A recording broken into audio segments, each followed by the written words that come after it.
Hello. আচ্ছা, আমি আসলে একজন টিচার খুঁজছিলাম যিনি পাবলিক বিশ্ববিদ্যালয়ের হবে। আপনি কোন ইউনিভার্সিটির স্টুডেন্ট? আচ্ছা, আমি চাচ্ছিলাম যে আমার বাচ্চাকে যে পড়াবে সে বুয়েট বিশ্ববিদ্যালয় কিংবা মেডিকেল বিশ্ববিদ্যালয়ের হবে কিংবা ঢাকা ইউনিভার্সিটির হবে অথবা যে কোনো পাবলিক বিশ্ববিদ্যালয়ের হবে। অবশ্যই তাকে সায়েন্স ব্যাকগ্রাউন্ডের হতে হবে এবং অবশ্যই সে যেন ফিকারুন্নেসা অথবা হলি ক্রসের স্টুডেন্ট হয়। অবশ্যই তাকে ইংলিশে অনেক বেশি এক্সপার্ট হতে হবে এবং অঙ্কতে অনেক বেশি দক্ষ হতে হবে।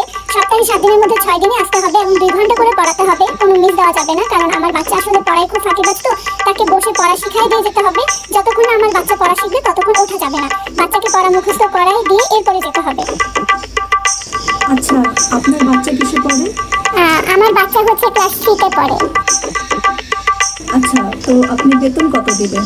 বেতন দিব 1200 টাকা। যদি দেখি আপনি ভালো পড়াচ্ছেন তাহলে আরো 300 টাকা বাড়িয়ে দিব, 1500 টাকা। টোটাল 1500 টাকা দিব। নয়নে হাসি মাখা বদন